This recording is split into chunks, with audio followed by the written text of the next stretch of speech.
at the x-ray place. Couldn't go in with Hugo, so fingers crossed he does good enough. I'm here with Sebi. Sebi, what you doing? What you doing? Huh?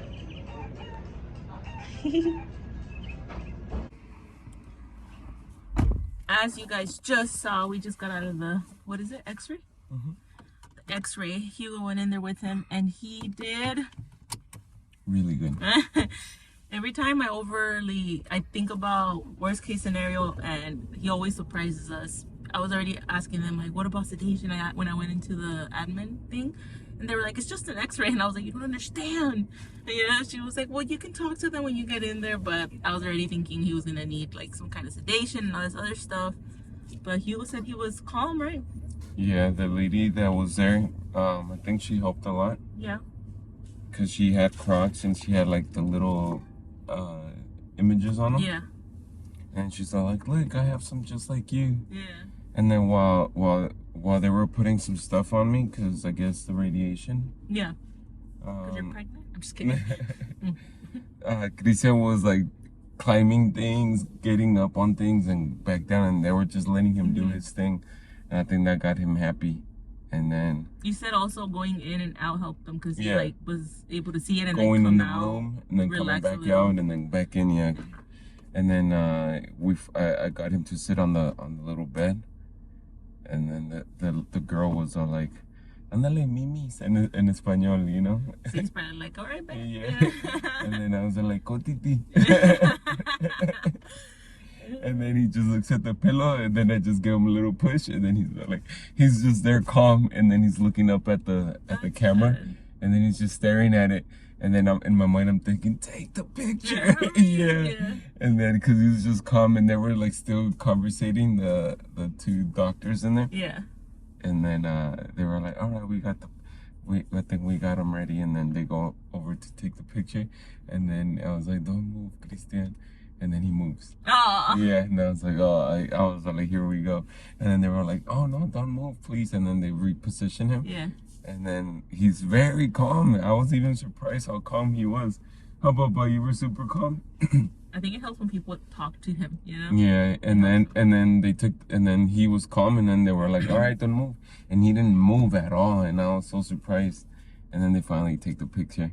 And then, but he did it with his, legs bent up, yeah. And then they were all like, we need him to extend his legs flat on the bed. I was like, okay. So then we extended his legs, and then that was that. He took another picture, and and then towards the end, I couldn't get him out the bed. Yeah, he said like, I'm done. Next up, blood work, and we're officially done with the medical stuff for his gastro, for his tummy.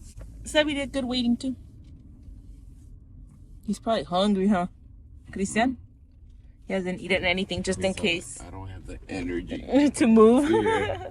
So we ended up not going to get the blood work today because there's an airplane.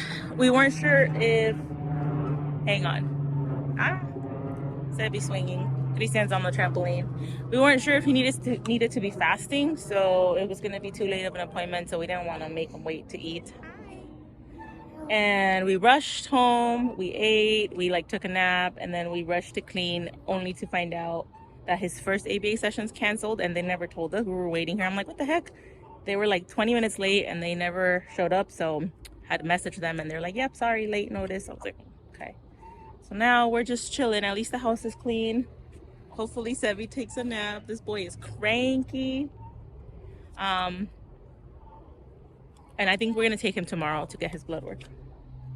But it's a nice day today. You good, Christian? You okay? Christian got a fresh shower. Oh, Lord. Luna is doing Luna things. Hi, Luna. Hi. All right. Ear doctor. You need tubes, buddy. You need tubes. Oh, Lord. It's the worst going to doctor appointments with babies. Huh, Sebi? You ready to go? Let's go. Say go. Go. Go. Vámonos. Vámonos. All done? All done. I swear I have been trying to get a video for you guys all freaking week. Like, I don't know why. To structure a vlog is just not working out for me. Like, I have video clips that I've recorded here and there. I recorded when I took Sebs to check to confirm if he needs his ear tubes, but for some reason it didn't go past that, so I have to give you guys an update. I also recorded yesterday a tiny bit, but it was like so random. I was just showing you guys like what an evening looks like. We're all doing our own thing, which kind of brings me to what I want to talk about a little bit. I think I'm just gonna do a sit down then, because that's literally all I can handle right now, I guess. So a lot of freaking medical stuff. I feel like I'm so over going to the doctor. So like you guys saw, we did the x-ray. I went to the ENT to confirm the ear tubes. He actually has the appointment for that on Tuesday. And I'm just like, damn, does he really need it? And I'm like, and in my mind, I'm like, don't do that. Like, you know, he needs it. So we're going to get that going on Tuesday. It sucks. They're going to have to give him something to fall asleep so that it can do that. And then he's going to be in a little bit of pain, they said, but nothing too bad. So we're going to have to go that route. And thankfully he's not in pain anymore, but they do see that the pressure and like the way that it is, his ear, it's going to continue to be a problem, but he doesn't have a current like bad infection or anything, but they do say he still needs it. What was the other thing? I think a lot of us parents can relate in being in a rut. I feel like I've been in it for a little while now, but I just feel like everything is a lot. Like, I feel like at the end of the day, when, you know, we're winding down and it's time to go to sleep, I feel like I just get overwhelmed, and I get to this point where I feel like everything's too much. Like, nobody talk to me, you know. I'm like, as I'm sitting there with all three that need me, obviously I can't have nobody talk to me, but sometimes it feels overwhelming, and I feel like I'm giving everybody 10% of me and like no percent to myself. So I feel a little bit drained, and part of what that is there's just a lot going on with Christian, like I said, the medical, Sevi, the medical, and with Haiti. She's gonna turn 12 in about a week. She turns 12 in the first week of April. And this number is such a big number. As a mom, I feel like no stage in life is easy for us to be parents. Parenting is hard, but going into this stage is so freaking hard. Like, I remember when I was 12, and I remember all like the peer pressure and like the bullying that can happen, and just academic, and all of that combined is so overwhelming to me to try to guide her in the right directions. And like I said, I feel like I'm giving everybody 10%. So that's been stressful, that's been heavy. And then I just have been so stuck on the idea of like, what is Christian doing? Am I doing enough with him? I'm never doing enough with him. I need to sit down and do communication. They're telling me that he needs to do PECs until he's 100% good in like phase 2. And then speech is telling me we need to do the device because it's not important to use pictures. That's like an old school thought process. And I'm like, which one do I do? Because I'm not doing any. Like, it's like I'm stuck in this thing of like, there's so much going on that I should be doing, and I'm not doing any of it.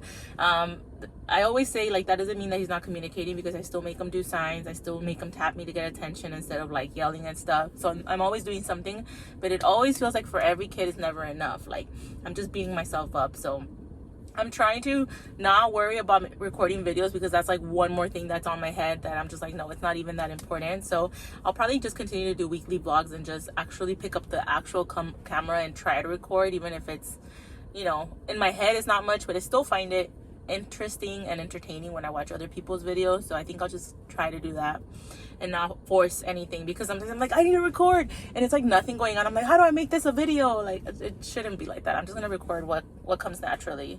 And I've actually been really trying to get back into the gym, because it's always been helpful. I've been eating better, I've been feeling better, so at least there's that. And then like right now my brain was already like too much, and it's only 1. So I told Hugo, I'm gonna go to the gym first, he's gonna come after. I'm gonna do an hour of stuff, and I'm gonna feel better and be mentally good for my kids, because I feel like mentally I'm a little bit drained, and I don't like feeling like that. I feel like I need the sun, I need to be outdoors, I need to get my mind off of just like the future. I feel like I'm stuck on the future, like of the what ifs, and I need to live in the present. So let me know if you guys felt like that before. I feel like sometimes I just overthink things to the point of making it a bigger thing than it is, because I'm so worried about the future. So I will end the vlog here. I hope you guys enjoyed whatever this video turned out to be, and I will see you next time. Bye.